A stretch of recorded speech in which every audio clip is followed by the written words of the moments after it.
A long, long time ago, in a distant kingdom in Igbo land, there lived a man named Obika, a prosperous farmer blessed by the gods. Obika was known far and wide for his yam barns, which overflowed with bountiful harvest year after year. He was a man of integrity, a friend to many, and an unwavering pillar of his community. But it was his family that brought him the most joy. Obika adored his wife Uremma, whose beauty was rivaled only by her wisdom, and together they raised two children, Udenze, their bright-eyed son, and Nenna, their graceful daughter. Yet, Obika's good fortune became his greatest curse. His success bred envy among his closest friends, men who had once shared laughter and meals at his table. Behind his back, they whispered of his good fortune, their hearts burning with jealousy. They envied his lands, his barns, his wealth. Most of all, they envied Uremma, whose loyalty to Obika had foiled their many attempts to seduce her. Uremma, though cautious and observant, did not tell her husband of the advances these men had made toward her.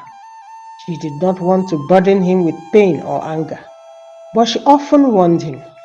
Obika, she would say, be careful with those you call your friends. Not all who smile at you wish you well. Obika, trusting and kind-hearted, dismissed her warnings with a laugh. Uremma, you worry too much. These men are my brothers in spirit. They would never harm me. But Obika's trust became his downfall. One fateful night, under the cover of darkness, his so-called friends crept into his home. They had devised a plan to end his life and take everything he held dear. Their deed was swift and merciless. By morning, Obika's lifeless body lay cold in the courtyard. The village mourned and Uremma wept bitterly, clutching her children close. Yet the conspirators were not satisfied. They spread rumors that Uremma had bewitched her husband and killed him to claim his wealth. The once loving community turned against her, casting her out of her home and seizing Obika's lands and barns. Broken and betrayed, Uremma wandered the streets, her mind slipping further into despair. It was Nnenna, her daughter, who became her pillar, caring for her as best as she could. But where was Udenze? The boy, barely 7 years old, had found solace in the forest during these trying times. He was drawn to a massive ancient tree whose roots twisted like the fingers of 1,000 ancestors. The tree stood alone, towering over the forest like a silent guardian. Whenever the weight of his grief became too heavy, Udenze would sit beneath the tree, listening to the whispers of the wind, as if it carried the voices of spirits. One day, as he sat beneath the tree, something extraordinary happened. A strange force pulled him toward its trunk. He struggled, but the tree seemed alive, its back opening like a doorway. Before he could cry out, he was swallowed whole, disappearing into the heart of the tree. Inside, Udenze found himself in a world unlike any he had ever known. The tree was home to powerful spirits, guardians of the land who had watched over his family for generations. They had seen the treachery that had befallen his father and had chosen to intervene. They would not allow Udenze to perish like his father. Instead, they would prepare him for a destiny far greater than he could imagine. For what felt like 7 days, the spirits trained Udenze.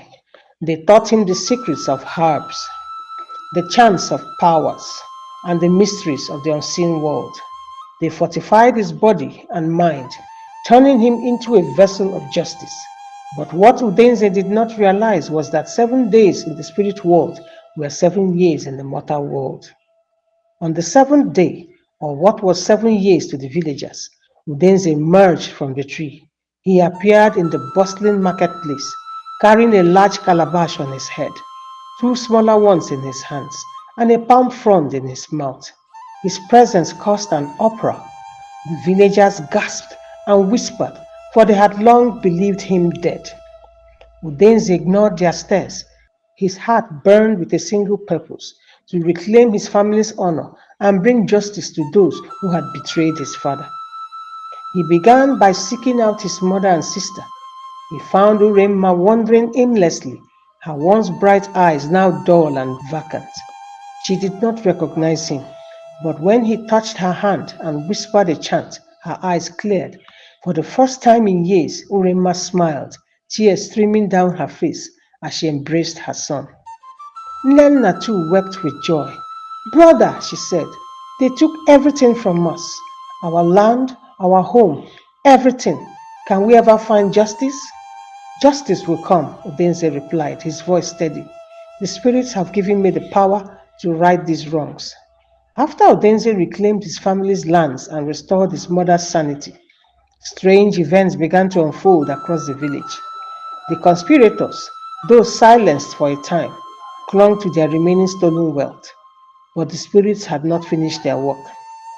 At first, the incident seemed small: an inexplicable swarm of locusts devouring Obi's crops overnight, Ekene's livestock wandering off and disappearing without a trace, and Igwe waking up one morning to find his yam barns mysteriously filled with ash. Each man brushed it off as bad luck, but the signs grew harder to ignore. Ekene woke one night to find his compound crawling with snakes. Though none bit him, their presence left him trembling. Obi began hearing whispers at night, voices calling his name and accusing him of his crimes. Igwe, the most arrogant of the group, began seeing shadows in the corners of his eyes that vanished when he turned to look. The conspirators grew uneasy, suspecting that Udenze was behind their troubles. "That boy must be meddling with powers beyond his control," Igwe said during a secret meeting at Obi's compound. "What if it's the gods punishing us?" Ekene whispered, his voice trembling. "Nonsense," Igwe snapped. "The gods do not punish without reason. Udenze must be stopped before he destroys us all." The conspirators decided that Udenze needed to be eliminated quietly. They hired a band of mercenaries from a distant village, men known for their ruthlessness and silence. The killers were instructed to ambush Udenze in the forest and dispose of him without a trace. But the spirits were watching. On the night of the ambush, the hired men lay in wait as Udenze made his way to the ancient Iroko tree. As they sprang from their hiding places, a deafening roar echoed through the forest. The earth beneath them cracked open, swallowing two of the mercenaries. The others, paralyzed with fear, dropped their weapons and fled, screaming of invincible forces dragging them into the shadows. When the conspirators heard of the failed attack, panic set in. "We cannot fight this boy alone," Obi said. "He is no longer a man, he is a spirit in human form." Desperate, the conspirators sought the help of a powerful medicine man from a distant land, a man named Agbadi, whose reputation for dark magic was whispered across kingdoms. Agbadi arrived in the village with an air of authority, his face painted with intricate patterns, and his staff adorned with charms and bones. After hearing their story, Agbadi laughed. "You are cowards, afraid of a mere child? But do not worry, my charms will protect you." He handed each conspirator an amulet, promising it would render them invincible against Udenze's powers. "Follow my instructions," Agbadi said, "and he will be powerless before you." With their newfound confidence, the conspirators plotted their next move. One moonlit night, they set their plan into motion. This time, they decided to confront Udenze directly. Armed with their amulets and charms, they cornered him in the market square. The villagers watched from a distance, fearful of what was about to unfold. Igwe, clutching his amulet tightly, stepped forward. "Udenze," he sneered, "you think yourself powerful, but you are nothing before us. Your tricks end here." Udenze stood calmly, his staff glowing faintly under the moonlight. "You call it tricks," he said, his voice steady, "but what you face is the justice of the gods. Do you think your charms can save you from what you have done?" Obi laughed nervously, emboldened by Agbadi's assurances. "Enough talk! Let's finish this."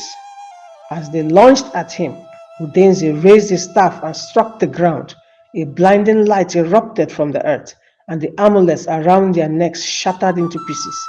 The conspirators were thrown back, their bodies trembling as an unseen force pinned them to the ground. You sought protection from a man, Udenze said, his voice echoing with an otherworldly timbre, but the gods have no equal. One by one, the spirits of the forest manifested, their forms towering and radiant. The air grew heavy, and the ground beneath the conspirators turned to quicksand. The villagers watched in awe and terror as the spirits began to speak. Obi, your greed has consumed you. You betrayed your friend for land, but now the earth itself rejects you. The ground swallowed him up to his waist, leaving him screaming for mercy. Ekene, your lies poisoned the village. You will speak no more falsehoods. Ekene's voice was silenced, his mouth sealed by an invisible force. Igwe, the blood of your brother stains your hands. You will carry this guilt for eternity. Igwe's hands turned black, the mark of a murderer for all to see. The spirits then turned to Udenze. Child of destiny, the justice you sought is fulfilled. But remember, power must always be tempered with mercy. The conspirators were spared their lives, but left with scars that would never heal.